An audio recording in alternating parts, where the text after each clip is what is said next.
ഈ ഉപവാസ പ്രാർത്ഥനയുടെ 18ാമത്തെ ദിനം നിങ്ങളെല്ലാവരും വളരെ അനുഗ്രഹീതരായിരിക്കുന്നതിൻ്റെ പങ്കാളിത്തം പ്രാപിപ്പാൻ ദൈവം എന്നെയും പ്രാപ്തനാക്കുന്നത് ഓർത്ത് ഞാൻ കർത്താവിന് സ്തോത്രം ചെയ്യുന്നു. നിങ്ങളിൽ പലരുമായി ദീർഘവർഷങ്ങളുടെ വളരെ ആത്മീയ ബന്ധമുണ്ട്. കർത്താവിന്റെ ദാസന്മാരോട് വളരെ ആത്മബന്ധം ദീർഘവർഷങ്ങളായിട്ടുണ്ട്. ഈ സഭയുടെ ആരംഭകാലം, ആ കാലഘട്ടത്തിൽ പല കാര്യങ്ങളിലും ചേർന്ന് നിന്ന് സഹകരിക്കുവാൻ ദൈവ അവസരങ്ങളെ ഒരുക്കിയിട്ടുണ്ട്. ദൈവം നിങ്ങൾക്ക് നൽകിയ എല്ലാ വിശാലതകൾക്കായും അനുഗ്രഹിക്കപ്പെട്ട അനുഭവങ്ങൾക്കായും ഞാൻ കർത്താവിന് സ്തോത്രം ചെയ്യുന്നു. നാം ആയിരിക്കുന്ന ഈ പ്രത്യേക സാഹചര്യങ്ങളിൽ സാഹചര്യത്തിനനുസരിച്ച് ഉയർന്നു വരുവാനും ക്രമീകരണങ്ങളെ വരുത്തി നമ്മുടെ ആത്മീയ അനുഭവങ്ങൾക്ക് ഒരു കുറവും വരാത്ത നിലയിൽ നമ്മുടെ കൂട്ടായ്മകളെ, ശുശ്രൂഷകളെ ഒക്കെ ക്രമീകരിപ്പാൻ ദൈവം നൽകുന്ന എല്ലാ അവസരങ്ങൾക്കായും മുഖാന്തരങ്ങൾക്കായും ഞാൻ കർത്താവിന് സ്തോത്രം ചെയ്യുകയാണ്. ഇന്ന് രാത്രി നിങ്ങളോട് ദൈവത്തിന്റെ വചനത്തിൽ നിന്ന് പങ്കുവയ്ക്കേണ്ടതിന് ദൈവത്തിന്റെ ആത്മാവ് എനിക്ക് പ്രകാശനം തന്നിരിക്കുന്ന പ്രത്യേക ചിന്തയെന്ന് പറയുന്നത് ആത്മീയമായി ജാഗ്രതയുള്ളവരായിരിക്കുക എന്നുള്ളൊരു സന്ദേശമാണ്. The spiritual watchfulness. നമുക്കറിയാം, ലോകം മുഴുവനും ഇത്രമാത്രം ജാഗ്രതാ നിർദ്ദേശം പുറപ്പെടുവിച്ചിട്ടുള്ള മറ്റൊരു കാലഘട്ടം ഉണ്ടായിട്ടുണ്ടോ എന്നുള്ളത് വളരെ സംശയമാണ്.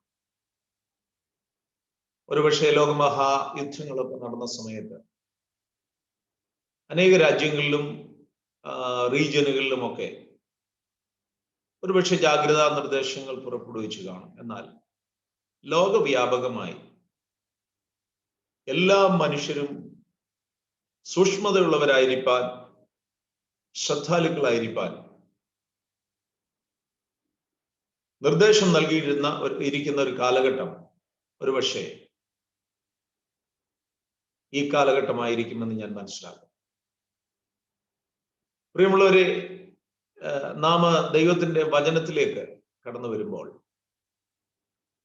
വിശേഷാൽ പുതിയ നിയമത്തിന്റെ ചിന്തകളിൽ വളരെ ആഴമായി ആത്മീയ ജാഗ്രതാ നിർദ്ദേശം നമ്മുടെ കർത്താവും അപ്പോസ്തലന്മാരും ആത്മാവ് സഭകളോട് ദൂത് പറയുന്ന കൂട്ടത്തിലും ഒക്കെ പ്രതിപാദിക്കുന്നത് നമുക്ക് തിരുവചനത്തിലൂടെ കാണുവാനായിട്ട് കഴിയും. നമ്മുടെ കർത്താവ് തൻ്റെ വരവിനും ലോകാവസാനത്തിനും അടയാളങ്ങൾ പ്രസ്താവിച്ചു വരുന്ന സുവിശേഷങ്ങളിലെ പ്രത്യേക ഭാഗങ്ങളിൽ നമുക്ക് ഈ ജാഗ്രതാ നിർദ്ദേശം വളരെ വ്യക്തമായി കാണുവാനായിട്ട് കഴിയും. മത്തായി സുവിശേഷം 25-ാം അധ്യായത്തിന്റെ 13-ാമത്തെ വാക്യത്തിൽ നമ്മൾ വായിക്കുന്നുണ്ട്, ആകയാൽ നാളും നാഴികയും നിങ്ങൾ അറിയായിക കൊണ്ട് ഉണർന്നിരിപ്പി. Watch therefore. വാച്ച് ദെയർഫോർ എന്നുള്ളതിന് ഉണർന്നിരിപ്പീൻ എന്ന് നമുക്കിവിടെ മലയാള പരിഭാഷയിൽ കാണുവാൻ കഴിയും. മറ്റ് ഇംഗ്ലീഷ് പരിഭാഷകളൊക്കെ നോക്കുമ്പോൾ സ്റ്റേ അലേർട്ട്, ബി വിജിലന്റ്, ഉണർന്നിരിക്കുക, ജാഗ്രതയുള്ളവരായിരിക്കുക, ശ്രദ്ധാലുക്കളായിരിക്കുക എന്നിങ്ങനെയുള്ള പല പദപ്രയോഗങ്ങൾ നമുക്ക് കാണുവാനായിട്ട് കഴിയുന്നുണ്ട്. നമ്മുടെ കർത്താവ് ഇവിടെ 10 കന്യകമാരുടെ ഉപമ പറഞ്ഞ അനന്തരം തന്റെ കേൾവിക്കാരോട് പറയുകയാണ്, ആകയാൽ നാളും നാഴികയും അറിയായിക കൊണ്ട് നിങ്ങൾ ഉണർന്നിരിക്കണം. 24-ാം അധ്യായത്തിന്റെ 42-ാമത്തെ വാക്യത്തിൽ കർത്താവ് ഇങ്ങനെയാണ് പറയുന്നത്, നിങ്ങളുടെ കർത്താവ് ഏത് ദിവസത്തിൽ വരുന്നു എന്ന് നിങ്ങൾ അറിയായിക കൊണ്ട് നിങ്ങൾ ഉണർന്നിരിക്കണം. മർക്കോസിന്റെ സുവിശേഷം 14-ാം അധ്യായത്തിൽ 38-ാം വാക്യത്തിൽ ഗത്സമനയിലെ കർത്താവിന്റെ അനുഭവങ്ങളെ ആ ഭാഗത്ത് നാം വായിക്കുമ്പോൾ ശിഷ്യന്മാരോട് കർത്താവ് പറയുന്നത് നിങ്ങൾ ഉണർന്നിരിക്കണം. മർക്കോസിന്റെ സുവിശേഷമാണ് 14:38. ഓക്കെ, ശ്രദ്ധിക്കുക. അപ്പോ ഗത്സമനയിൽ കർത്താവ് പ്രാർത്ഥിക്കുവാനായി കടന്നുപോയി. ശിഷ്യന്മാരോട്, പ്രത്യേകാൽ പത്രോസിനോടൊക്കെ ഉണർന്നിരിക്കുവാൻ, ചില ഭാഗങ്ങളിൽ ഉണർന്നിരുന്ന് പ്രാർത്ഥിക്കുവാൻ ശക്തമായ ആഹ്വാനം കർത്താവ് നൽകുന്നത് നമുക്ക് കാണുവാനായിട്ട് കഴിയുന്നുണ്ട്. അപ്പോസ്തലനായ പൗലോസ് തന്റെ ലേഖനങ്ങളിൽ പലപ്പോഴും ഉണർന്നിരിക്കേണ്ട ആവശ്യകതയെക്കുറിച്ച് വളരെ ഊന്നൽ നൽകിക്കൊണ്ട് സംസാരിക്കുന്നു. 1 കൊരിന്ത്യർ 16-ാം അധ്യായത്തിന്റെ 13-ാമത്തെ വാക്യത്തിൽ വായിക്കുമ്പോൾ, ഉണർന്നിരിപ്പീൻ, വിശ്വാസത്തിൽ നിലനിൽപ്പീൻ, ശക്തിപ്പെടുവീൻ, പുരുഷത്വം കാണിപ്പീൻ, നിങ്ങൾ ചെയ്യുന്നതെല്ലാം സ്നേഹത്തിൽ ചെയ്യുവീൻ എന്നിങ്ങനെ ഉണർന്നിരിക്കേണ്ട ആവശ്യകത ഉത്ബോധിപ്പിക്കുന്നുണ്ട്. എഫേസ്യ ലേഖനത്തിൽ പൗലോസ് പറയുമ്പോൾ, ഉറങ്ങുന്നവനെ ഉണർന്ന് മരിച്ചവരുടെ ഇടയിൽ എഴുന്നേൽക്കുക, എന്നാൽ ക്രിസ്തു നിന്റെ മേൽ പ്രകാശിക്കും തുടങ്ങിയ പ്രബോധനങ്ങൾ നമുക്ക് കാണുവാനായിട്ട് കഴിയും. ആത്മാവ് സഭകളോട് ദൂത് സംസാരിക്കുമ്പോൾ, വെളിപ്പാട് പുസ്തകം 3-ാം അധ്യായം 1-ാം വാക്യം തുടങ്ങി സർദീസ് സഭയോട് സംസാരിക്കുമ്പോൾ ഇങ്ങനെയാണ് പറയുന്നത്: ഉണർന്നുകൊള്ളുക, ചാവാറായ ശേഷിപ്പുകളെ ശക്തീകരിക്കുക. ഞാൻ ഈ പറഞ്ഞതിന്റെ ഉദ്ദേശം എന്ന് പറയുന്നത്, here we see a wake up call. ദൈവത്തിന്റെ വചനത്തിലൂടെ ദൈവം തന്റെ ജനത്തിന്, തന്റെ സഭയ്ക്ക് ഉണർന്നിരിക്കുവാനുള്ള വളരെ ശക്തമായ പ്രബോധനം നൽകുന്നുണ്ട്. അത് തിരുവചനത്തിലൂടെ നാം തിരിച്ചറിയുന്നതല്ലാതെ ഞാൻ വിചാരിക്കുന്നു, ഞാൻ വിശ്വസിക്കുന്നു, ഏതൊരു കാലഘട്ടത്തിലും ദൈവം തന്റെ ദാസന്മാരിലൂടെയും വിവിധ സംഭവങ്ങളിലൂടെയും തന്റെ ജനം ജാഗ്രതയുള്ളവരെ ആയിരിക്കേണ്ടതിന്റെ ആവശ്യകത എപ്പോഴും ഊന്നി സംസാരിച്ചിട്ടുണ്ട്. ഈ പ്രത്യേക സാഹചര്യങ്ങളെയും ആത്മാവിൽ ഞാൻ വിലയിരുത്തുമ്പോൾ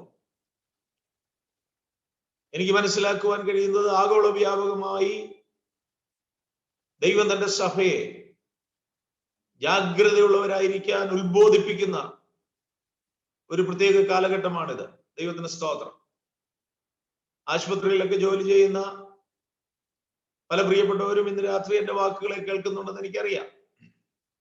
നിങ്ങളുടെയൊക്കെ വാർഡുകളിലൊക്കെ ചില സന്ദർഭങ്ങളിൽ ഈ കോഡ് ബ്ലൂ ഒക്കെ വിളിക്കാറുണ്ടല്ലോ. എമർജൻസി സിറ്റുവേഷൻസ് വരുമ്പോൾ കോഡ് ബ്ലൂ വിളിക്കും. അങ്ങനെ അധികമായിട്ട് വിളിക്കാറില്ലെങ്കിലും കോഡ് റെഡ്, കോഡ് ബ്ലാക്ക്, ഓരോ രാജ്യങ്ങൾക്കൊക്കെ വ്യത്യസ്തതകളുണ്ട് ഈ കോഡുകളിൽ. അങ്ങനെയൊക്കെയുള്ള കളർ കോഡുകളുണ്ട്. അത് വിളിക്കുമ്പോൾ വിവിധങ്ങളായിട്ടുള്ള ജാഗ്രതാ നിർദ്ദേശങ്ങളാണ് അങ്ങനെയുള്ള കോഡ് കോളിങ്ങിലൂടെ നമുക്ക് കാണുവാനായിട്ട് കഴിയുന്നത്. നമുക്കറിയാം, ഇന്ന് ഒരു red alert situation all around the world, എല്ലാ ലോക രാജ്യങ്ങളിലും പുറപ്പെടുവിച്ചിരിക്കുന്നത് നമുക്ക് കാണുവാനായിട്ട് കഴിയുന്നുണ്ട്. ഉപവാസത്തിലും പ്രാർത്ഥനയിലും ആയിരിക്കുന്ന ദൈവമക്കൾ, ദൈവത്തിന്റെ സഭ ഈ ജാഗ്രതാ നിർദ്ദേശത്തെ ഉൾക്കൊണ്ടുകൊണ്ട് ഉണർന്നിരിക്കുന്നു, ജാഗ്രതയുള്ളവരായിരിക്കുന്നു, ശ്രദ്ധാലുക്കളായിരിക്കുന്നു, സൂക്ഷ്മതയുള്ളവരായിരിക്കുന്നു എന്ന് ഞാൻ കർത്താവിൽ പൂർണ്ണമായിട്ട് വിശ്വസിക്കുകയാണ്. ദൈവത്തിന്റെ സ്തോത്രം. ഈ ദൈവത്തിന്റെ വചനത്തിലെ ജാഗ്രതാ നിർദ്ദേശങ്ങളെ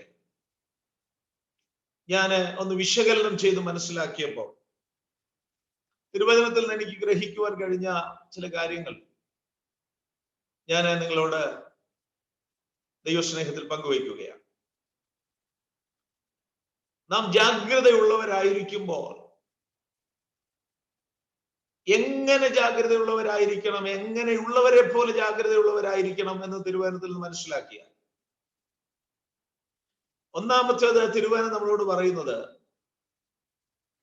വാച്ച്ഫുൾനെസ് ഓഫ് എ വാച്ച്മാൻ. ഒരു കാവൽക്കാരൻ എങ്ങനെ ജാഗ്രതയുള്ളവനായിരിക്കുന്നുവോ, സൂക്ഷ്മതയുള്ളവനായിരിക്കുന്നുവോ, അതേ ജാഗ്രത കാവൽക്കാരനിൽ വാച്ച്മാൻ എന്ന ആ വാക്കിൽ തന്നെ, പ്രയോഗത്തിൽ തന്നെ തന്റെ ഉത്തരവാദിത്വത്തെ കുറിച്ച് നമുക്ക് കാണുവാനായിട്ട് കഴിയുന്നു. His responsibility is to watch. His responsibility is to safeguard. Mathai സുവിശേഷം 24-ാം അധ്യായത്തിൽ തന്നെ നാം 42-ാം വാക്യം കണ്ടു. എന്നാൽ 43-ാം വാക്യം 24:43 ഇങ്ങനെയാണ് നമ്മൾ വായിക്കുന്നത്: കള്ളൻ വരുന്ന യാമം ഇന്നതെന്ന് വീട്ടുടയവൻ അറിഞ്ഞുവെങ്കിൽ അവൻ ഉണർന്നിരിക്കുകയും തന്റെ വീട് തുറക്കുവാൻ സമ്മതിക്കാതിരിക്കുകയും ചെയ്യുന്നു എന്ന് അറിയുന്നുവല്ലോ. ശ്രദ്ധിക്കുക, ഇവിടെ വീട്ടുടയവനെ കുറിച്ചാണ് സംസാരിക്കുന്നതെങ്കിലും ആ വീട്ടുടയവൻ അവന്റെ വീടിന്റെ കാവൽക്കാരനാണ്. കള്ളൻ വരുന്ന നാഴികയെ കുറിച്ച് ഒരു വീട്ടുടയവന് വിവരം കിട്ടിയാൽ അവൻ എത്രമാത്രം ജാഗ്രതയുള്ളവനായി അവനെയും അവന്റെ വീടിനെയും സൂക്ഷിക്കുവാൻ പരിശ്രമിക്കുമോ, ശ്രദ്ധാലുവായിരിക്കുമോ, ആ നിലയിൽ ഒരു ദൈവത്തിന്റെ പൈതൽ ആത്മീക ജീവിതത്തിൽ ജാഗ്രതയുള്ളവനായിരിക്കണമെന്ന്, സൂക്ഷ്മതയുള്ളവനായിരിക്കണമെന്ന്, കാവൽ കാക്കുന്നവനായിരിക്കണമെന്ന് ദൈവത്തിന്റെ വചനം അനുശാസിക്കുന്നു. ഒരു കാവൽക്കാരന് അവന്റെ ജോലി സമയത്ത് ഉറങ്ങുവാൻ അനുവാദമില്ല, അലസനായിരിക്കാൻ അനുവാദമില്ല. അവന്റെ ജോലി എന്ന് പറയുന്നത് വളരെ ജാഗ്രതയോടുകൂടെ അവനെ ഏൽപ്പിച്ച ഉത്തരവാദിത്വം അവൻ നിറവേറ്റുക എന്നുള്ളതാണ്. പ്രിയമുള്ളവരെ, നമ്മളൊക്കെ ഒരു കാവൽക്കാരന്റെ ദൗത്യത്തിലാണ് ആത്മീയ ജീവിതത്തിലായിരിക്കുന്നത് എന്നുള്ളത് നമ്മൾ മറക്കരുത്. അത് ലോകത്തോടുള്ള ബന്ധത്തിലും നമ്മോടുള്ള ബന്ധത്തിലും ദൈവസഭയോടുള്ള ബന്ധത്തിലും ഒക്കെ നമുക്കൊരു വാച്ച്മാന്റെ ഡ്യൂട്ടി ഉണ്ട്. നമ്മളത് മറക്കരുത്.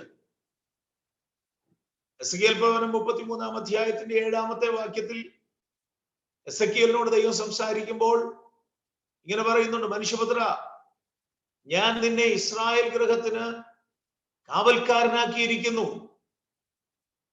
നീ എന്റെ വായിൽ നിന്ന് വചനം കേട്ട് എന്റെ നാമത്തിൽ അവരെ ഓർമ്മപ്പെടുത്തണം.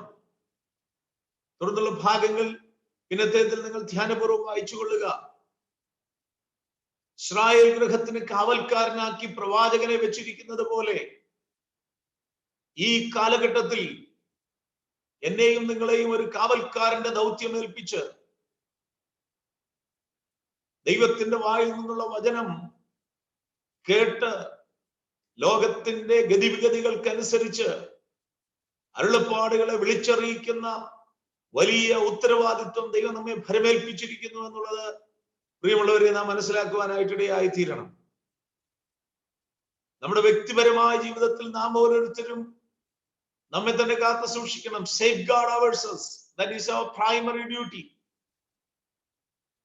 1 തീമോത്തി 4-ാം അധ്യായത്തിന്റെ 16-ാമത്തെ വാക്യത്തിൽ നമ്മൾ ഇങ്ങനെ വായിക്കുന്നുണ്ട്. തീമോത്തിയോസിനോട് പൗലോസ് പറയുന്നുണ്ട്: നിന്നെ തന്നെയും നിന്റെ ഉപദേശത്തെയും സൂക്ഷിച്ചുകൊള്ളുക. ടേക്ക് ഹീഡ് എന്നുള്ള ഒരു പദപ്രയോഗം ചില വേർഷൻസിൽ നമുക്ക് കാണുവാൻ കഴിയുന്നുണ്ട്. സമാനമായ ചിന്തകളാണ്. ടേക്ക് ഹീഡ്, സൂക്ഷിച്ചുകൊള്ളുക, ശ്രദ്ധാലുവായിരിക്കുക. ഒന്ന്, നിന്നെ തന്നെ നീ സൂക്ഷിക്കണം. Take heed of yourself. ഓരോ ദൈവമക്കളും അവരവരെ കുറിച്ച്, അവരവരുടെ ആത്മീയ ജീവിതത്തെ കുറിച്ച് ഉത്തരവാദിത്വ ബോധമുള്ളവരായിരിക്കണം. പലപ്പോഴും പല ആളുകളും നിങ്ങളുടെ ഭൗതിക തലങ്ങളിൽ, ഔദ്യോഗിക തലങ്ങളിൽ ഒക്കെ വളരെ സൂക്ഷ്മതയുള്ളവരായി, ശ്രദ്ധാലുക്കളായി ഒക്കെ അവരുടെ ജീവിതം നയിക്കുമ്പോൾ ആത്മീയ ജീവിതത്തിൽ സൂക്ഷ്മതയുള്ളവരായി തങ്ങളെ തന്നെ സൂക്ഷിക്കുന്ന ആളുകളെ വളരെ പരിമിതമായി നമുക്ക് കാണുവാനായിട്ട് കഴിയുള്ളൂ. തീമോത്തിയോസിനോട് പറയുകയാണ്: നീ നിന്നെ തന്നെ സൂക്ഷിക്കണം. 2, നീ നിന്റെ ഉപദേശത്തെ സൂക്ഷിക്കണം. ഉപദേശത്തെ നാം സൂക്ഷിക്കണം. ഒരു സുവിശേഷകൻ എന്നുള്ള നിലയിൽ, ശുശ്രൂഷകൻ എന്നുള്ള നിലയിൽ തീമോഥെയോസിനോട് പറയുന്നുവെങ്കിലും നമ്മോടുമുള്ള ദൈവത്തിന്റെ ഉപദേശമാണത്, ആലോചനയാണത്. നിന്നെ തന്നെ ഈ ഉപദേശത്തെയും നീ സൂക്ഷിച്ചു കൊള്ളുക, ഇതിൽ ഉറച്ചു നിൽക്കുക. അങ്ങനെ ചെയ്താൽ നീ നിന്നെയും നിന്റെ പ്രസംഗം കേൾക്കുന്നവരെയും രക്ഷിക്കും. നീ നിന്നെ തന്നെ രക്ഷിക്കണമെങ്കിൽ നീ നിന്നെ സൂക്ഷിക്കണം. See, safeguard ourselves. നമ്മെ തന്നെ ഉപദേശത്തെ, take heed unto thyself and unto the doctrine, continue in them. ക്രിസ്തീയ ജീവിതത്തിൽ ജാഗ്രതയുള്ളവരായി തങ്ങളെ തന്നെ ദൈവസന്നിധിയിൽ സൂക്ഷിക്കുകയും തങ്ങളുടെ ഉപദേശത്തെ കുറിച്ച് ബോധ്യമുള്ളവരായിരിക്കുകയും ചെയ്തെങ്കിൽ മാത്രമേ നമ്മുടെ വിശ്വാസ ജീവിതത്തിൽ നമുക്ക് നിലനിന്ന് മുന്നോട്ട് പോകുവാനായിട്ട് കഴിയുള്ളൂ. കർത്താവ് ഒരിക്കലും ഒരു ഉപമ പറഞ്ഞു, ദൈവരാജ്യം സംബന്ധിച്ചുള്ള ഉപമ പറയുമ്പോൾ നമുക്കറിയാം, ഒരു വയലിൽ മനുഷ്യർ നല്ല വിത്ത് വിതച്ചു. എന്നാൽ മനുഷ്യർ ഉറങ്ങുമ്പോൾ ശത്രു വന്നിട്ട് ആ വയലിൽ കള വിതയ്ക്കുന്നതിനെ കുറിച്ച് കർത്താവ് ഒരു ഉപമ പറഞ്ഞു. പ്രിയമുള്ളവരെ, നാം സൂക്ഷ്മതയുള്ളവരായില്ലെങ്കിൽ ആത്മീയ ലോകത്തിൽ നാം ആയിരിക്കുമ്പോൾ തന്നെ നമ്മുടെ ജീവിതത്തിലും സഭാതലത്തിലുമൊക്കെ ശത്രു കള വിതയ്ക്കാനുള്ള സാധ്യത വളരെ ഉണ്ടെന്നുള്ളത് ഇന്ന് രാത്രി നമ്മൾ മനസ്സിലാക്കണം. പൂർവ്വകാലങ്ങളിൽ നാം ഒന്ന് തിരിഞ്ഞു നോക്കിയാൽ പല ആളുകളുടെയും ജീവിതത്തിൽ ശത്രു കള വിതച്ചു. പല സഭാമണ്ഡലങ്ങളിലും ശത്രു കള വിതച്ചു. അങ്ങനെ അനേക ജീവിതങ്ങൾ തന്നെ അന്യപ്പെട്ടു പോകുന്ന അനുഭവങ്ങൾ ഉണ്ടായി. സഭാതലത്തിൽ ദുരുപദേശത്തിന്റെ വേലിയേറ്റങ്ങൾ ഉണ്ടാകുന്നൊക്കെ നമുക്ക് കാണുവാനായിട്ട് കഴിയുന്നു. ഞാൻ വിശദീകരിക്കുന്നില്ല. നമ്മെ തന്നെ നാം സൂക്ഷിക്കണം, ഉപദേശത്തെ നാം സൂക്ഷിക്കണം. മുന്നമേ ഞാൻ പ്രസ്താവിച്ചതുപോലെ മർക്കോസിന്റെ സുവിശേഷം 14-ാം അധ്യായത്തിൽ നാം വായിക്കുമ്പോൾ 38-ാമത്തെ വാക്യത്തിൽ ഗത്സമനയിലായിരിക്കും നമ്മുടെ കർത്താവ് ശിഷ്യന്മാരോട് പ്രത്യേകം പറയുകയാണ്, പരീക്ഷയിൽ അകപ്പെടാതിരിക്കേണ്ടതിന് നിങ്ങൾ ഉണർന്നിരിക്കണം, നിങ്ങൾ ഉണർന്നിരുന്ന് പ്രാർത്ഥിക്കണം. പരീക്ഷയിൽ അകപ്പെടാതിരിക്കേണ്ടതിന് നാം ഉണർന്നിരിക്കണം. നാം ആയിരിക്കുന്ന ജീവിത സാഹചര്യങ്ങളിൽ പരീക്ഷിക്കപ്പെടുവാൻ, പ്രലോഭിപ്പിക്കപ്പെടുവാൻ, പ്രകോപിപ്പിക്കപ്പെടുവാൻ, വിശ്വാസ ജീവിതത്തിൽ വീണുപോകാവുന്ന സാഹചര്യങ്ങളിൽ, സന്ദർഭങ്ങളിൽ ഒക്കെ പെട്ടുപോകുവാൻ വലിയ സാധ്യതയുണ്ട്. അതുകൊണ്ട് പ്രിയമുള്ളവരെ, കർത്താവ് ശിഷ്യന്മാരോട് ഗത്സമനയിൽ ആ വല്ലാത്ത പ്രതിസന്ധി കാലഘട്ടം അവർ അഭിമുഖീകരിക്കുവാൻ പോകുന്നത് കൊണ്ട് അവരോട് പറയുകയാണ്, നിങ്ങൾ ഉണർന്നിരുന്ന് പ്രാർത്ഥിക്കുക, ഉണർന്നിരുന്ന് പ്രാർത്ഥിക്കുക. ഇന്ന് രാത്രി ഉപവസിക്കുന്ന ദൈവമക്കളോട് ദൈവത്തിന്റെ ആത്മാവിൽ എനിക്ക് പറയുവാനുള്ളത്, ഈ കാലഘട്ടം നാം ഉണർന്നിരുന്ന് പ്രാർത്ഥിക്കേണ്ട കാലഘട്ടമാണ്. ഒരുപക്ഷെ കഴിഞ്ഞ നാളുകളിലൊക്കെ നമുക്ക് ജോലി തിരക്കും, ഉള്ള തിരക്കും, നമ്മൾ ഉണ്ടാക്കുന്ന തിരക്കും, ഇതെല്ലാം കൂടെ കൂടിച്ചേർന്ന് ഒരു വല്ലാത്ത അവസ്ഥയിൽ നമ്മളൊക്കെ പൊക്കോണ്ടിരുന്നപ്പോ തമ്പുരാൻ തന്റെ മനസ്സലിവിൽ തോന്നി നമുക്ക് പ്രാർത്ഥിക്കാനൊക്കെ ഒരു അല്പസമയം ഒരുക്കി തരണമെന്ന്. നെഗറ്റീവായിട്ട് നിങ്ങൾ ചിന്തിക്കരുത്. അനുഭവിക്കുന്ന വിഷമതകളെ ഞാൻ അറിയാഞ്ഞിട്ടല്ല, സാഹചര്യങ്ങളെ മനസ്സിലാക്കാഞ്ഞിട്ടല്ല. എല്ലാം മനസ്സിലാക്കുമ്പോൾ തന്നെ ഒരു ഭാഗത്ത് നമുക്ക് വേദനയുള്ള അനുഭവങ്ങളുണ്ട്, എന്നാൽ മറുഭാഗത്ത് നമ്മുടെ തിരക്കുകളിൽ നോക്കി ഒഴിഞ്ഞ് ശിഷ്യന്മാര് പകല് മുഴുവൻ അധ്വാനിച്ച് ബുദ്ധിമുട്ടി ഒക്കെ വിഷമിക്കുന്ന സാഹചര്യത്തിൽ കർത്താവ് വളരെ മനസ്സലിവോടെ അവരെ നിങ്ങൾ വേറിട്ടൊരല്പം ആശ്വസിച്ചു കൊള്ളാനൊക്കെ പറഞ്ഞു വിട്ടതുപോലെ നമുക്ക് നമ്മെ തന്നെ കാണാനും നമ്മെ തന്നെ പണിയാനും നമ്മളിലുള്ള ആത്മശക്തി പുതുക്കുവാനും വചനത്തിന്റെ പോഷണം ഏറ്റെടുക്കുവാനും ഒക്കെ ദൈവം ഈ കാലഘട്ടം നമുക്ക് ഒരുക്കി തരുമ്പോൾ ഇന്ന് രാത്രി ദൈവത്തിന്റെ പരിശുദ്ധാത്മാവിന് നമ്മോട് പറയുവാനുള്ളത്, നാം ഉണർന്ന് പ്രാർത്ഥിക്കണം. നാം ഉണർന്ന് പ്രാർത്ഥിക്കണം. ജാഗ്രതയോടുകൂടെ ദൈവസന്നിധിയിൽ പ്രാർത്ഥിക്കണം. നമുക്ക് മുമ്പിലുള്ള കാലഘട്ടം എന്ന് പറയുന്നത് കഠിനമാണ്. കഠിനമായ ജീവിത സാഹചര്യങ്ങളെയാണ് നാം വരും ദിവസങ്ങളിൽ അഭിമുഖീകരിക്കുവാൻ പോകുന്നത്. ആ സാഹചര്യങ്ങളിൽ പിടിച്ചു നിൽക്കണമെങ്കിൽ സ്തോത്രം, വിശ്വാസത്തിൽ പിടിച്ചു നിൽക്കണമെങ്കിൽ, ജീവിതത്തിൽ പിടിച്ചു നിൽക്കണമെങ്കിൽ, കുടുംബ ജീവിത മേഖലകളിൽ പിടിച്ചു നിൽക്കണമെങ്കിൽ, സഭാതലങ്ങളിൽ പിടിച്ചു നിൽക്കണമെങ്കിൽ മുന്നമേ ദൈവത്തിന്റെ പരിശുദ്ധാത്മാവ് നമ്മളോട് പറയുകയാണ്, നാം ഉണർന്ന് പ്രാർത്ഥിക്കുന്നവരായിരിക്കണം. ദൈവത്തിന്റെ സ്തോത്രം.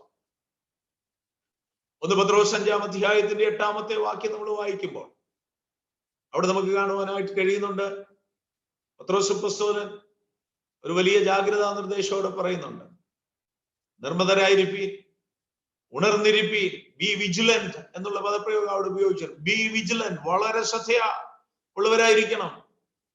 നിങ്ങളുടെ പ്രതിയോഗിയായ പിശാച് അലറുന്ന സിംഹം എന്ന പോലെ ആരെ വിഴുങ്ങേണ്ടുവെന്ന് തിരഞ്ഞ് ചുറ്റി നടക്കുന്നു. ഒരു പ്രതിയോഗിയെ കുറിച്ച് സംസാരിക്കുക. You have an adversary, so B vigilant, B vigilant. പലപ്പോഴും ഈ വാക്യങ്ങളൊക്കെ നമ്മൾ നിസ്സാരമായിട്ടാണ് എടുക്കുന്നത്. ഈ അടുത്ത സമയത്ത് ഞാൻ മാധ്യമത്തിലൂടെ ഒരു ചെറിയ വീഡിയോ കണ്ടു. നമ്മുടെ നാട്ടിലെ പത്തനംതിട്ട വടശ്ശേരിക്കര പഞ്ചായത്തിന്റെ നേതൃത്വത്തില് ഒരു ജീപ്പിൽ അവര് ഇങ്ങനെ ഉച്ചഭാഷിണിയൊക്കെ വെച്ച് കെട്ടി അനൗൺസ്മെന്റുമായിട്ട് ഇങ്ങനെ പോകുന്ന ഒരു വീഡിയോയാണ് കണ്ടത്. അതിനകത്ത് അവർ പ്രസ്താവിക്കുന്നത് ഏതെന്നറിയാമോ?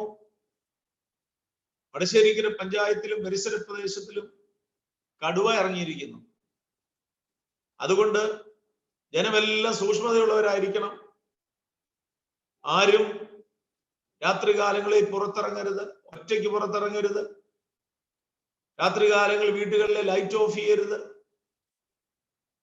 നിങ്ങളെ സൂക്ഷിക്കണം, നിങ്ങളുടെ കന്നുകാലികളെ സൂക്ഷിക്കണം എന്ന് വേണ്ട ഭയങ്കര ജാഗ്രതാ നിർദ്ദേശമാണ്.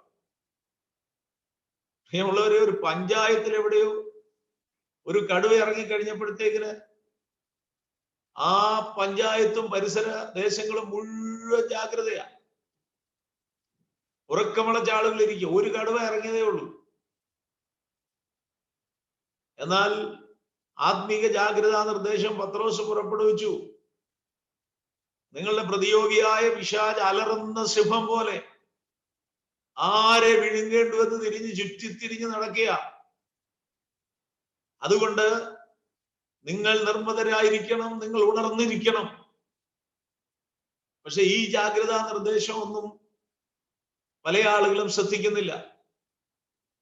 ടേക്കിംഗ് ഇറ്റ് ഫോർ ഗ്രാൻഡഡ്, ക്രിസ്തീയ ജീവിതത്തെ വെറും നിസ്സാരമായിട്ട് കാണുന്നത് കൊണ്ട്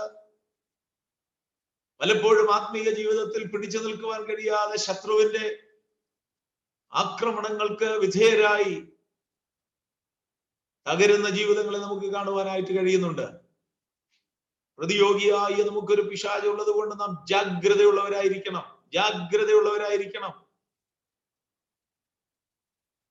ദൈവത്തിന് പകരം നമ്മളോട് പറയുന്ന ഒരു കാവൽക്കാരന്റെ ജാഗ്രത നമ്മുടെ വിശ്വാസ ജീവിതത്തിൽ ഓരോ ദിവസവും നമ്മൾ കാത്തു സൂക്ഷിക്കണം. കാവൽക്കാരന് ഒരല്പം കണക്കുകൂട്ടൽ തെറ്റിയാൽ, ഒരല്പസമയം അവൻ മയങ്ങിപ്പോയാൽ, പ്രിയമുള്ളവരെ, അതിന്റെ കാഷ്വാലിറ്റി എന്ന് പറയുന്നത് വളരെ വലിയതായിരിക്കും. അലക്സാണ്ടർ ചക്രവർത്തിയെ കുറിച്ച്, അദ്ദേഹത്തിന്റെ 2 പടയാളികളെ കുറിച്ച് ഞാനിങ്ങനെ കഥ കേട്ടിട്ടുണ്ട്. ഒരിക്കല് അലക്സാണ്ടർ ചക്രവർത്തി വേഷപ്രച്ഛന്നനായിട്ട് തന്റെ രാജ്യത്തിന്റെ ചില ഭാഗങ്ങളിലൂടെ സഞ്ചരിക്കുമ്പോൾ തന്ത്രപ്രധാനമായ ഒരു സ്ഥാനത്ത് സെക്യൂരിറ്റിക്കായിട്ട് ആക്കി വെച്ചിരുന്ന ഒരു പടയാളി രാജാവ് കടന്നു ചെല്ലുമ്പോൾ സുഖമായിട്ട് രാത്രി സമയത്ത് ഈ പടയാളി ഉറങ്ങുകയാണ്. അപ്പോൾ ആ പടയാളിയെ തട്ടി ഉണർത്തിയിട്ട് അലക്സാണ്ടർ അവനോട് ചോദിച്ചു, നിന്റെ പേരെന്താ? ഉടനെ അവൻ പറഞ്ഞു, എന്റെ പേര് അലക്സാണ്ടർ. ഉടനെ ചക്രവർത്തി പറഞ്ഞു, എന്റെ പേരല്ല ചോദിച്ച, നിന്റെ പേരാ ചോദിച്ചു. അപ്പൊ പറഞ്ഞു, എന്റെ പേര് അലക്സാണ്ടർ തന്നെയാണ്. അപ്പൊ ചക്രവർത്തി പറഞ്ഞു, ഒന്നുകിൽ നിന്റെ പേര് മാറ്റണം, അല്ലെങ്കിൽ നിന്റെ സ്വഭാവം മാറ്റണം. ഈ അലക്സാണ്ടർ എന്നുള്ള പേരും വെച്ചോണ്ട് നീ ഈ സ്വഭാവം കാണിക്കരുത്, ഈ പണി കാണിക്കരുത്. പലപ്പോഴും ഇതുപോലെയാ നമ്മള് പേരുകൊണ്ടൊക്കെ നമ്മൾ ക്രിസ്തുവിന്റെ ധീര പടയാളികളൊക്കെയാണ്. ഭയങ്കര സെക്യൂരിറ്റി വേഷമൊക്കെയാ നമ്മുടെ ഈ ഗ്രൂപ്പ് 4 സെക്യൂരിറ്റിക്കാരൊക്കെ പ്രത്യേക വേഷമൊക്കെ ഇട്ട് ഗ്രൂപ്പ് 4ന്റെ സിമ്പലൊക്കെ തോളയിലൊക്കെ അടിച്ചു നടക്കുന്നത് പോലെ നമ്മുടെയൊക്കെ ലക്ഷണങ്ങളൊക്കെ കണ്ടാൽ നമ്മൾ ഭയങ്കര ശൂര വീര പരാക്രമികൾ എന്നുള്ള നിലയിലാണ് പ്രത്യക്ഷപ്പെടുന്നതെങ്കിലും ഔദ്യോഗിക തലത്തിലേക്ക് വരുമ്പോൾ, ആത്മീയ ഉത്തരവാദിത്തങ്ങളിലേക്ക് വരുമ്പോൾ പലപ്പോഴും അലസരായി, മയങ്ങുന്നവരായി, ഉറങ്ങുന്നവരായി നാം തീരുന്ന അവസ്ഥ നമുക്ക് കാണുവാനായിട്ട് കഴിയുന്നുണ്ട്. അലക്സാണ്ടർ ചക്രവർത്തിയുടെ ജീവിതാനുഭവത്തിൽ മറ്റൊരു കാര്യം കൂടെ വായിച്ചിട്ടുള്ളത്, ഒരിക്കൽ തന്റെ പടയാളി ഒരു സ്വപ്നം കണ്ടു. രാജ്യത്തിന് നേരെ ഒരു പ്രത്യേക സ്ഥാനത്തു കൂടെ ഒരു ആക്രമണം കടന്നു വരുന്നു. ആ ആക്രമണം വളരെ ശക്തമായ ഒരാക്രമണമാണ്. തടുത്തില്ലെങ്കിൽ രാജ്യം കീഴടങ്ങപ്പെടുന്ന അനുഭവങ്ങൾ ഉണ്ടാകുമെന്നൊക്കെ ഈ പടയാളി സ്വപ്നം കണ്ടു. ഉന്നത ഉദ്യോഗസ്ഥർ മുഖാന്തരം അലക്സാണ്ടർ ചക്രവർത്തി അത് അറിയിച്ചു. അലക്സാണ്ടർ ചക്രവർത്തി ആ കാര്യം മനസ്സിലാക്കി മുന്നമേ ആക്രമണം നേരിടുവാൻ സാധ്യതയുള്ള സ്ഥലത്ത് പടയാളികളെ നിർത്തി ഈ സ്വപ്നം കണ്ടതുപോലെ തന്നെ രാജ്യത്തിന് നേരെ ആക്രമണം ഉണ്ടായി. പക്ഷേ മുന്നൊരുക്ക നിമിത്തം ശത്രുവിനെ തുരത്തുവാൻ അലക്സാണ്ടറിനും സൈന്യത്തിനും കഴിഞ്ഞു. ഈ ജയത്തിന് ശേഷം അലക്സാണ്ടർ ചക്രവർത്തി ഈ പടയാളിയെ വിളിച്ച് വിശദമായിട്ട് തന്റെ സ്വപ്നത്തെക്കുറിച്ച് അന്വേഷിച്ചു. സ്വപ്നത്തെക്കുറിച്ച് അന്വേഷിച്ചു കഴിഞ്ഞപ്പോൾ ചക്രവർത്തിക്ക് മനസ്സിലാക്കുവാൻ കഴിഞ്ഞു, ഈ മനുഷ്യൻ സ്വപ്നം കണ്ടത് തന്റെ ഡ്യൂട്ടി സമയത്താണ്. ഡ്യൂട്ടിയിലായിരിക്കുന്ന സമയത്ത് സുഖകരമായിട്ട് താൻ ഉറങ്ങിയപ്പോഴാണ് ഇങ്ങനെയുള്ള ഒരു സ്വപ്നം താൻ കാണുവാൻ ഇടയായി തീർന്നു. ചക്രവർത്തി ഒരു വലിയ സമ്മേളനം വിളിച്ചുകൂട്ടി. ഈ മനുഷ്യനെ ഒരുപാട് പാരിതോഷികങ്ങൾ നൽകി ആദരിച്ചു, തന്റെ സ്വപ്നവും അതിന്റെ യാഥാർത്ഥ്യവും ഒക്കെ നിമിത്തം. എന്നാൽ ആ പരസ്യമായ വേദിയിൽ വെച്ച് അലക്സാണ്ടർ ചക്രവർത്തി ഈ മനുഷ്യന് ഒരു ടെർമിനേഷൻ നോട്ടീസ് കൂടെ നൽകി. തന്റെ ജോലിയിൽ നിന്ന് അവനെ പിരിച്ചുവിട്ടിരിക്കുന്നു. കാരണം എന്തെന്ന് ചോദിച്ചാൽ നെഗ്ലിജൻസ് ഓഫ് ഡ്യൂട്ടി. അവൻ ജോലി ചെയ്യുന്ന സമയത്ത് ഉറങ്ങി, അതുകൊണ്ട് അവൻ സ്വപ്നം കണ്ടു. പ്രിയപ്പെട്ടവരെ, നമ്മുടെയൊക്കെ കൃത്യവിലോപം എന്നൊക്കെ പറയാം, നെഗ്ലിജൻസ് ഓഫ് ഡ്യൂട്ടി എന്നൊക്കെ പറയുമ്പോൾ, നെഗ്ലിജൻസ് ഓഫ് ഡ്യൂട്ടി, കൃത്യവിലോപം. നമ്മളെ ദൈവം ഏൽപ്പിച്ച ആത്മീയ ഉത്തരവാദിത്തങ്ങളിൽ നാം വരുത്തിയ വീഴ്ചയുടെ അനുഭവങ്ങളെ ഒന്ന് തിരിഞ്ഞു നോക്കുകയാണെങ്കിൽ, നമ്മളെയൊക്കെ എന്നേ, ഞാൻ എന്റെ കാര്യം പറയാം, നമ്മളെയൊക്കെ എന്നേ ഈ അവസ്ഥയിൽ നിന്നൊക്കെ ദൈവം മാറ്റിക്കളയേണ്ട കാലങ്ങൾ കഴിഞ്ഞു. പക്ഷേ ഇപ്പോഴും നമ്മെ നിലനിർത്തിയിരിക്കുന്നുവെങ്കിൽ, ഇപ്പോഴും ദൈവം തുടരുവാൻ നമ്മെ അനുവദിക്കുന്നെങ്കിൽ, ഈ ആത്മീക ജാഗ്രത നിർദ്ദേശം ഏറ്റെടുത്തുകൊണ്ട് നാം ഉണരണം, നാം ഉത്സാഹമുള്ളവരാകണം. You are doing the duty of a watchman. You have the responsibility to safeguard yourself. You have the responsibility to safeguard your family. You are a watchman of your church too, your congregation too. And also you have a responsibility towards the world as a watchman of this generation. ഈ തലമുറയിലെ ഒരു കാവൽക്കാരൻ എന്നുള്ള ആത്മീയ ഉത്തരവാദിത്വത്തിൽ ദൈവം നമ്മളെ ആക്കി വെച്ചിരിക്കുന്നു എന്നുള്ള ബോധ്യത്തിൽ ജാഗ്രതയുള്ളവരായിരിക്കുവാൻ പ്രിയമുള്ളവരെ നാം ഈ ദിവസങ്ങളിൽ തയ്യാറാകാം. വാച്ച്ഫുൾനെസ് ഓഫ് എ വാച്ച്മാൻ, അതാണ് ഒന്നാമത്തെ ചിന്ത എന്ന് പറയുന്നത്. തിരുവചനത്തിലേക്ക് നാം ശ്രദ്ധ ചെലുത്തുമ്പോൾ രണ്ടാമത് നാം കാണുന്ന അനുഭവം എന്ന് പറയുന്നത് വാച്ച്ഫുൾനെസ് ഓഫ് എ സ്റ്റുവാർഡ്, ഒരു കാര്യവിചാരകന്റെ ജാഗ്രത. ലൂക്കോസിന്റെ സുവിശേഷം 12-ാമത്തെ അധ്യായം അതിന് 41 മുതലുള്ള വാക്യങ്ങൾ. ചില വാക്യങ്ങൾ ഉണ്ടെങ്കിലും നിങ്ങൾ ആ ഭാഗം മനസ്സിലാക്കുവാൻ വേണ്ടി ഞാനൊന്ന് വായിക്കുകയാണ്. കർത്താവേ, ഈ ഉപമ പറയുന്നത് ഞങ്ങളോടോ എല്ലാവരോടും കൂടെയോ എന്ന് പത്രോസ് ചോദിച്ചതിന് കർത്താവ് പറഞ്ഞത്, തക്ക സമയത്ത് ആഹാരവീതം കൊടുക്കേണ്ടതിന് യജമാനൻ തന്റെ വേലക്കാരുടെ മേലാക്കുന്ന വിശ്വസ്തനും ബുദ്ധിമാനുമായ ഗൃഹവിചാരകൻ ആർ? യജമാനൻ വരുമ്പോൾ അങ്ങനെ ചെയ്തു കാണുന്ന ദാസൻ ഭാഗ്യവാൻ. അവൻ തനിക്കുള്ള സകലത്തിനും അവനെ വിചാരകനാക്കി വെക്കും എന്ന് ഞാൻ സത്യമായിട്ട് നിങ്ങളോട് പറയുന്നു. എന്നാൽ ദാസൻ യജമാനൻ താമസിച്ചേ വരികയുള്ളൂ എന്ന് ഹൃദയത്തിൽ പറഞ്ഞ് ബാല്യക്കാരെയും ബാല്യക്കാരത്തികളെയും തല്ലുവാനും തിന്നു കുടിച്ചു മതിപ്പാനും തുടങ്ങിയാൽ അവൻ നോക്കിയിരിക്കാത്ത നാളിലും അറിയാത്ത നാഴികയിലും ആ ദാസന്റെ യജമാനൻ വന്ന് അവനെ ദണ്ഡിപ്പിക്കുകയും അവന് അവിശ്വാസികളോടുകൂടെ പങ്കു കൽപ്പിക്കുകയും ചെയ്യും. യജമാനന്റെ ഇഷ്ടം അറിഞ്ഞിട്ട് ഒരുങ്ങാതെയും അവന്റെ ഇഷ്ടം ചെയ്യാതെയും ഇരിക്കുന്ന ദാസന് വളരെ അടികൊള്ളും. അറിയാതെ കൊണ്ട് അടിക്ക് യോഗ്യമായത് ചെയ്തവന് കുറെ അടികൊള്ളും. വളരെ ലഭിച്ചവനോട് വളരെ ആവശ്യപ്പെടും. അധികം ഏറ്റുവാങ്ങിയവനോട് അധികം ചോദിക്കും. അപ്പോൾ ഇവിടെ ഒരു ഗ്രഹവിചാരകന്റെ, കാര്യവിചാരകന്റെ വാച്ച്ഫുൾനെസ്സിനെ കുറിച്ചാണ് നമുക്ക് കാണുവാനായിട്ട് കഴിയുന്നത്. തക്ക സമയത്ത് ആഹാരവീതം കൊടുക്കേണ്ടതിന് ഒരു മനുഷ്യനെ യജമാനനാക്കി വെച്ചു, കാര്യവിചാരകനാക്കി വെച്ചു, അവനെ ഉത്തരവാദിത്വം ഏൽപ്പിച്ചു.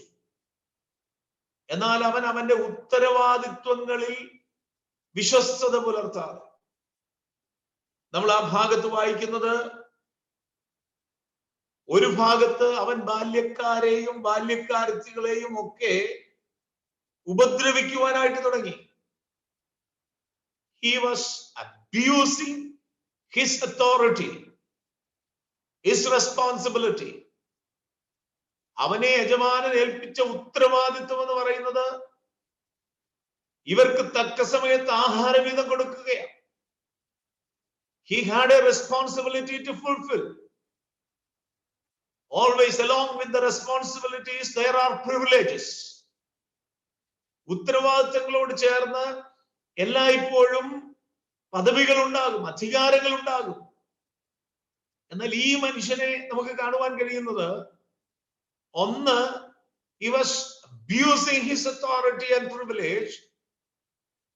Number 2, നമ്മൾ മലയാളത്തിൽ വായിക്കുന്നത് ഇങ്ങനെയാണ്, അവൻ ചെയ്തതെന്ന് അറിയാമോ? തിന്ന് കുടിച്ച് മതിപ്പാനും തുടങ്ങിയാൽ. തിന്ന് കുടിച്ചു മതിക്കുക. മറ്റുള്ളവർക്ക് ആഹാരവീതം കൊടുക്കുവാൻ ആക്കിയ മനുഷ്യൻ അവർക്കത് കൊടുക്കുന്നില്ലെന്ന് മാത്രമല്ല, അവരെ ഉപദ്രവിക്കുക. എന്നിട്ട് ഇവൻ എന്ത് ചെയ്യുന്നത് അറിയാം? തിന്ന് കുടിച്ച് മതിക്കുക. Eat and drink and to be drunken. ഇപ്പൊ മതിക്കുക എന്നൊക്കെ പറഞ്ഞു കഴിഞ്ഞാൽ നല്ല മലയാള ഭാഷ നമുക്ക് മനസ്സിലാവും. ആടിച്ച് പൂസായിട്ട് പിന്നെ അതിനെ തുടർന്ന് വരുന്ന സകല പരിപാടികളുമാണ് പുള്ളി ഇവിടെ ചെയ്തു കൂട്ടുന്നത്. ഇവൻ ഇതൊക്കെ ചെയ്തുകൊണ്ടിരിക്കുമ്പോ ഇവന്റെ മനസ്സിലെ ഒരു ചിന്ത എന്താണെന്നറിയാം? യജമാനൻ താമസിച്ചേ വരികയുള്ളെന്ന്. ഉടനെയൊന്നും പുള്ളി വരികയല്ലെന്ന്. പല ആളുകളുടെ മനസ്സിലുള്ള ചിന്ത ഇതാ, ഉടനെയൊന്നും വരത്തില്ല, ഉടനെയൊന്നും വരത്തില്ല.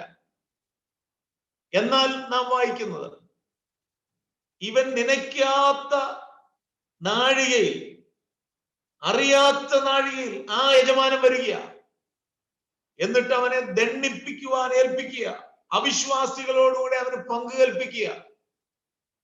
എന്നെ കേൾക്കുന്ന സഹോദരങ്ങളെ, നമ്മളൊരു കാര്യം മനസ്സിലാക്കണം.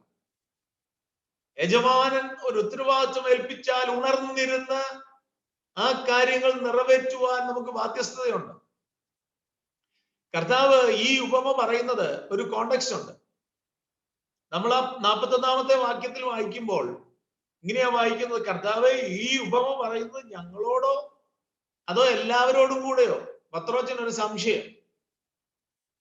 എന്ന് പറഞ്ഞാൽ, നല്ല നാടൻ ഭാഷ പറഞ്ഞാൽ, നമ്മുടെ ഇടയിലെ കൊളോക്കിയൽ യൂസിൽ പറഞ്ഞാൽ, ഇന്നത്തെ കീച്ച് നമുക്ക് കിട്ടാന്നോ അതോ എല്ലാവർക്കും കൂടി ഇട്ടാന്നോ എന്ന് ആൾക്കാർ പൊതുവെ പറയുമല്ലോ. പാസ്റ്റർമാര് ചില പ്രത്യേക പ്രസംഗമൊക്കെ പ്രസംഗിച്ചു കഴിയുമ്പോൾ ഇന്ന് ആർക്കിട്ടായിരുന്നു എന്നൊക്കെ ഒരു പറച്ചിലില്ലേ നമ്മുടെ ഇടയിൽ.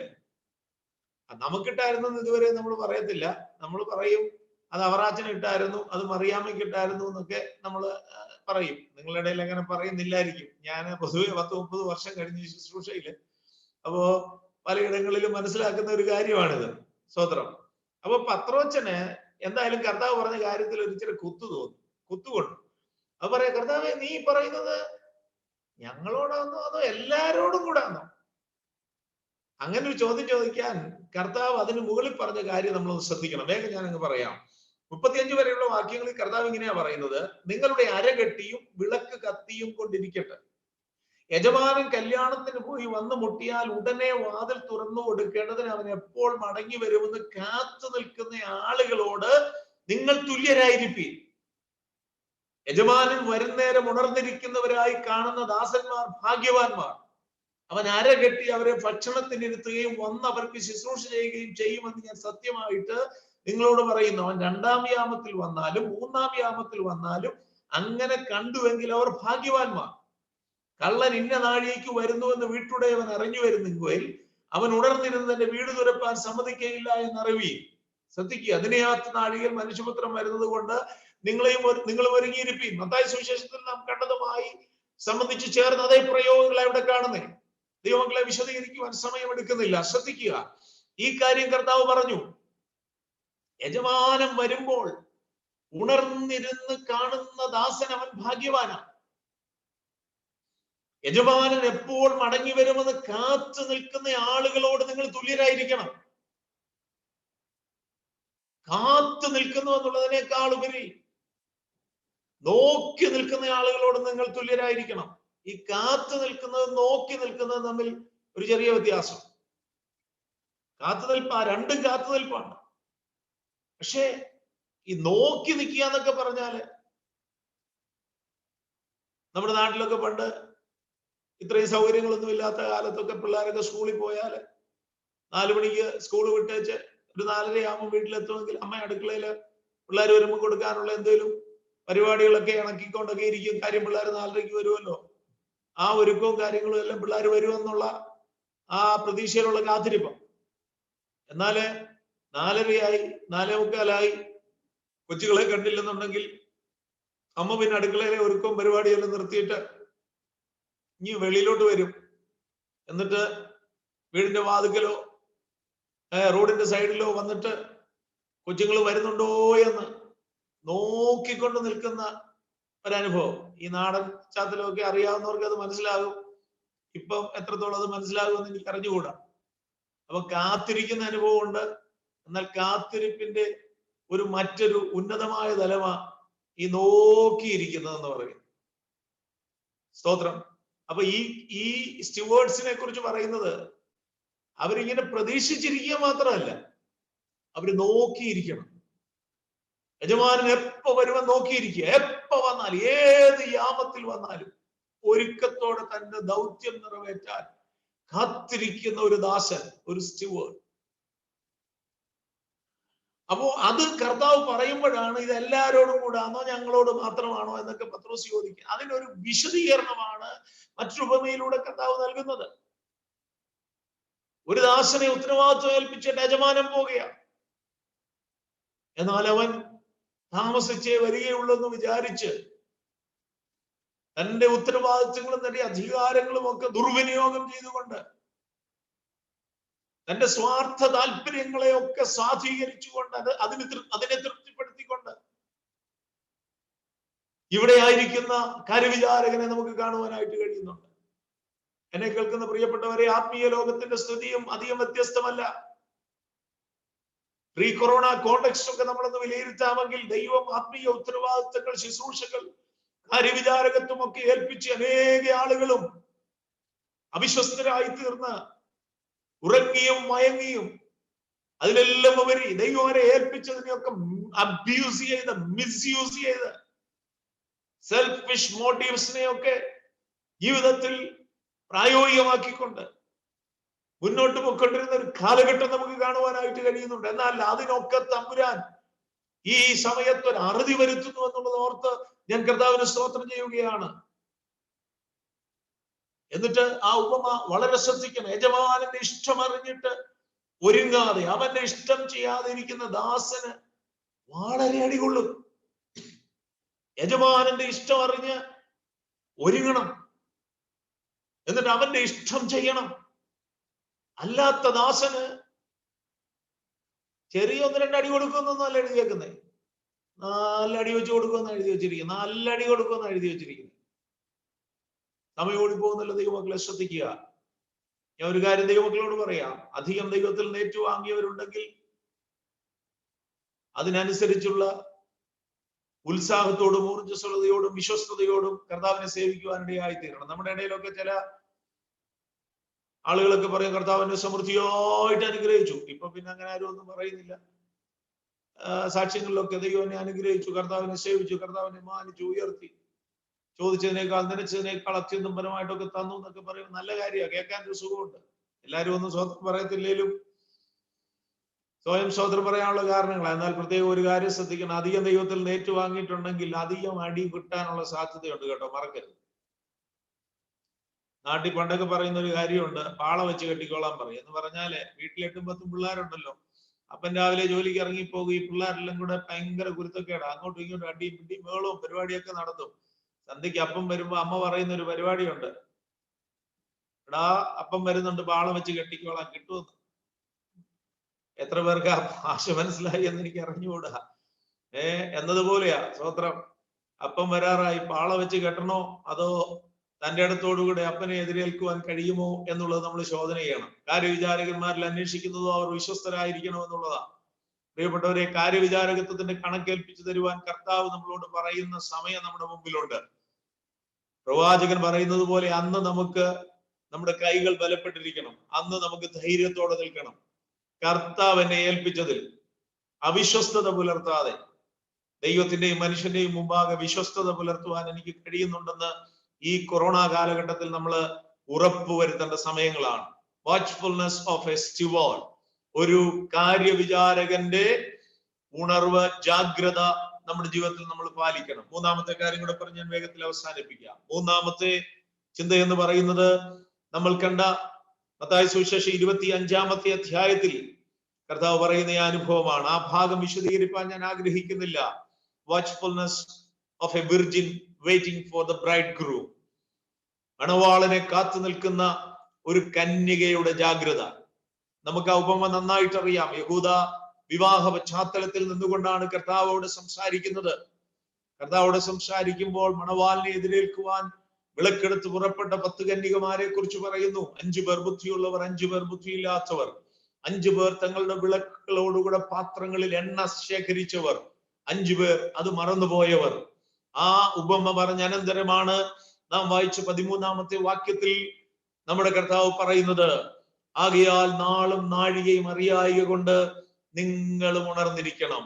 ഇവിടെ കർത്താവ് പറയുന്നത് മറ്റൊന്നുമല്ല, മണവാളനെ കാത്തിരിക്കുന്ന മണവാട്ടിയെ കന്യകയെ പോലെ.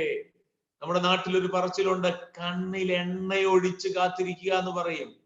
സാധാരണ നമ്മള് വിളക്കിൽ എണ്ണയൊഴിക്കുക, ഇപ്പൊ അതുപോലും ഇല്ല.